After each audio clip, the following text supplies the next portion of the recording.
vous l'avez dit, je crois que la région ne changera pas de A à Z la vie des agriculteurs. C'est un sujet qui est transversal, global, le cours des prix, c'est un sujet qui est européen, comme vous le savez, qui est national, on parlait de la loi Egalim aussi, mais il faut d'abord instaurer un cap, une philosophie.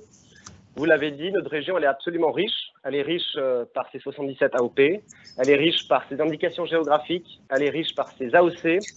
Et je crois que cela est aujourd'hui menacé, notamment dans les traités de libre-échange. On s'en souvient durant ce mandat, à travers le traité de libre-échange du CETA avec le Canada, de nombreux fromages, par exemple, n'avaient pas été protégés par la Commission européenne. Ça veut dire quoi? Ça veut dire que ma priorité, mon cap, ce sera de défendre notre identité, nos produits agricoles, notre savoir-faire, parce que si on ne sauvegarde pas l'identité, on n'arrivera pas à sauvegarder des emplois locaux, non délocalisables sur l'ensemble de nos territoires et sur l'ensemble de vos filières.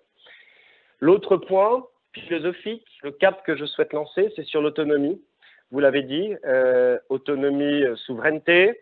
On voit que certains pays commencent déjà à acheter des terres agricoles dans d'autres pays. Ça va être un enjeu absolument global qui sera lié à l'eau.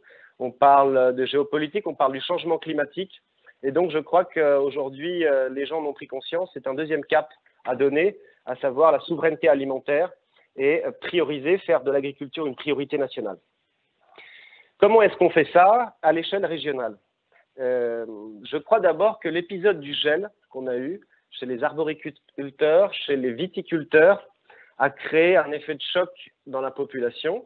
D'abord, on a considéré que ce n'était pas simplement les arboriculteurs qui étaient touchés, mais c'était l'ensemble de la filière, jusqu'à l'emballage, jusqu'aux saisonniers. Et deuxièmement, c'était un choc psychologique de conscience chez les gens, puisque ce gel a eu lieu de l'Espagne jusqu'à la Grèce en passant par nous, ce qui fait que quand on a un gel, quand nos arboriculteurs n'ont pas de production, eh bien, il n'y a rien dans les étalages de nos supermarchés. C'est le deuxième choc de conscience qui fait dire que l'agriculture doit être une priorité nationale. Je crois au niveau national qu'il faut reconnaître l'agriculture comme une utilité publique. Il faut revenir à un système de montants compensatoires sur les productions de qualité, sur les productions locales, sur les productions qui font une compensation environnementale, c'est-à-dire que les agriculteurs touchent au prorata de leurs ventes. Je pense que c'est un cap à donner, y compris dans la région.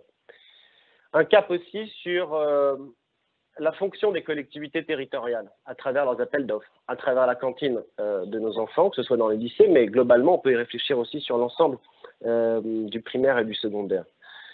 Privilégier les circuits courts, c'est privilégier le fait que nos cantines s'approvisionnent au niveau local, dans l'élevage, sans aller chercher du poisson, comme ça a été fait dans certaines collectivités de la région, mais plutôt privilégier nos filières locales, nos filières d'élevage.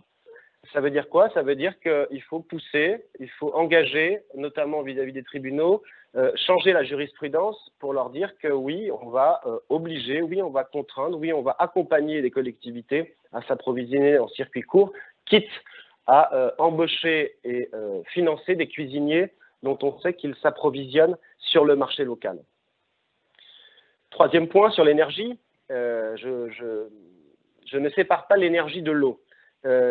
Sur l'énergie, j'en parlais avec un certain nombre d'entre vous, notamment de la FRSEA. Je souhaite accompagner de A à Z les agriculteurs dans leurs projets photovoltaïques, notamment dans leurs projets photovoltaïques flottants.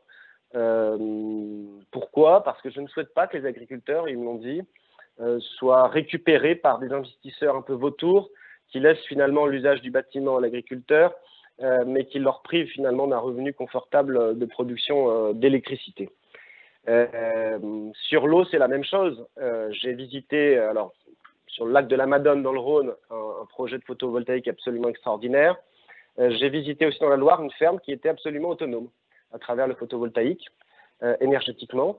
Ça veut dire que quand on parle de l'eau, par exemple, eh bien, l'électricité, le pompage, qui coûte extrêmement cher à nos agriculteurs, pour être atténué à travers le photovoltaïque. Il faut évidemment développer ces filières-là. Il faut développer ce secteur de la recherche et du développement, entamer un système de protection, notamment sur la pollution qu'on peut avoir visuellement ou environnementalement avec ces photovoltaïques. Mais ça se fait si, là aussi, on défend toute la filière. J'étais le 1er mai à Ferropem, cette entreprise en Savoie, dans l'Isère, leader mondial de la fonderie, qui risque de délocaliser.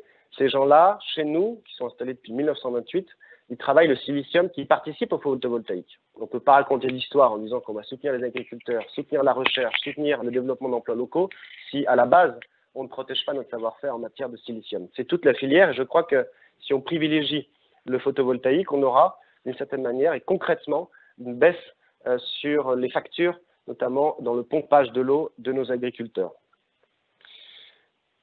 Un point qui est aussi, je vous en ai parlé la dernière fois, qui est souvent absent, notamment dans le plan Castex sur les montagnes, c'est la sylviculture. La sylviculture est souvent abandonnée, mise de côté. La sylviculture, c'est l'exploitation du bois, des forêts. Je crois qu'on a la capacité, qu'on a le savoir-faire dans notre région, notamment dans l'Allier par exemple, de développer ces filières-là de manière locale, de manière durable et de manière économiquement viable. Vous avez vu que Notre-Dame de Paris se rénove. La charpente de Notre-Dame de Paris, c'est du chêne qui nous provient de notre région. Donc là aussi, on a un symbole extrêmement fort pour pousser, pour encourager des jeunes à se lancer dans la sylviculture et dans l'agriculture de montagne, qui là aussi a été un peu abandonnée ou en tout cas ignorée de la part du gouvernement. Sur le carburant, je crois qu'on n'en a pas vraiment parlé. Le carburant est une problématique forte chez nos agriculteurs, notamment son prix. Je pense que là aussi, on a la possibilité de développer des carburants de troisième génération qui consomment peu de terres agricoles et qui sont OK, j'ai envie de dire, sur le captage de CO2. C'est quoi? C'est l'huile de palme, c'est la production d'huile d'algale, notamment sous serre, production de microalgues. Ça, ce sera véritablement une priorité parce que je crois que si on investit là-dedans, on aura à court, moyen et long terme de véritables retours excellents pour nos agriculteurs. Au niveau du budget, c'est assez simple. Là aussi, la priorité du Rassemblement national est claire. Au-delà de l'identité, au-delà de la préférence régionale, au-delà du développement d'emplois locaux, c'est évidemment rebasculer les financements en équipement urbain de la politique de la ville. Je crois qu'au niveau de l'ensemble des partis autour de cette table, on a constaté que, jusqu'à M. Borloo, d'ailleurs, dans son plan, que la politique de la ville n'avait pas fait ses preuves. Je souhaite réorienter ces millions d'euros de politique de la ville pour équiper nos campagnes, pour favoriser nos agriculteurs, pour favoriser le monde rural, parce que je crois qu'une région qui aménage le territoire, qui fait vivre nos territoires, eh bien, c'est une région qui priorise sur nos campagnes, sur notre monde rural et sur nos agriculteurs. On vit aujourd'hui un exode rural. Je vous rappelle que l'exode rural, c'est une caractéristique d'un pays en voie de développement. Nous, on va stopper ça pour faire vivre nos territoires ruraux à travers une réorientation budgétaire de la politique de la ville vers l'agriculture et vers nos campagnes. Monsieur Potin, si oui, pardon. Vous en avez fini, parce que le parti est presque écoulé. J'en ai pour deux minutes. Vraiment, je poursuis parce que je peux me permettre de poursuivre? Oui. Je vais dépasser le temps. Pour laisser le temps aux questions, oui, il faudrait aller rapidement, s'il vous plaît. Eh ben, je me dépêche. Alors, je fais très rapidement. C'est sur ce dont travaillent les jeunes agriculteurs, sur le renouvellement des générations agricoles. Je crois qu'aujourd'hui, on a des contraintes administratives énormes, on a des charges qui sont énormes, on a des installations qui sont, on va dire, hors du cadre familial, qui souvent provoquent de la désillusion. On a des agriculteurs qui s'installent et 2 ans après, qui s'enlèvent. Je crois qu'il faut soutenir de A à Z l'installation de nos agriculteurs.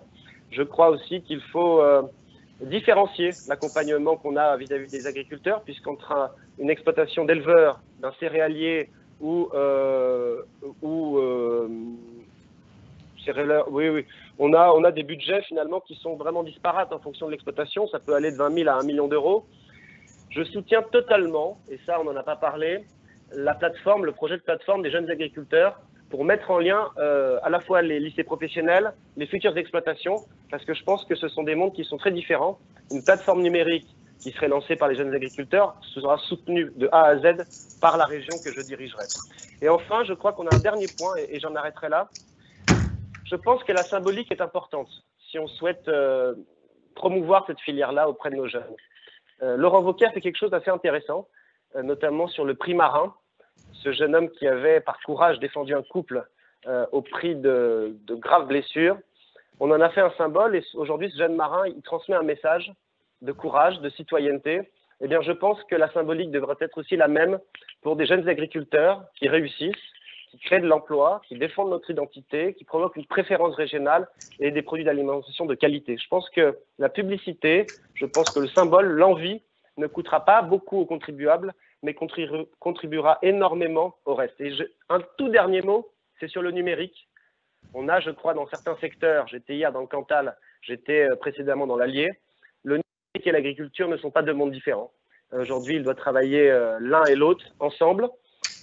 J'ai des pays comme l'Ukraine qui ont un réseau numérique plus performant qu'en Auvergne-Rhône-Alpes, c'est juste inacceptable. De la même manière, les machines des agriculteurs dans notre région sont toutes à 90% américaines. Là aussi, il faut développer un secteur de recherche, de développement français, et je crois que la région est la mieux placée pour le faire.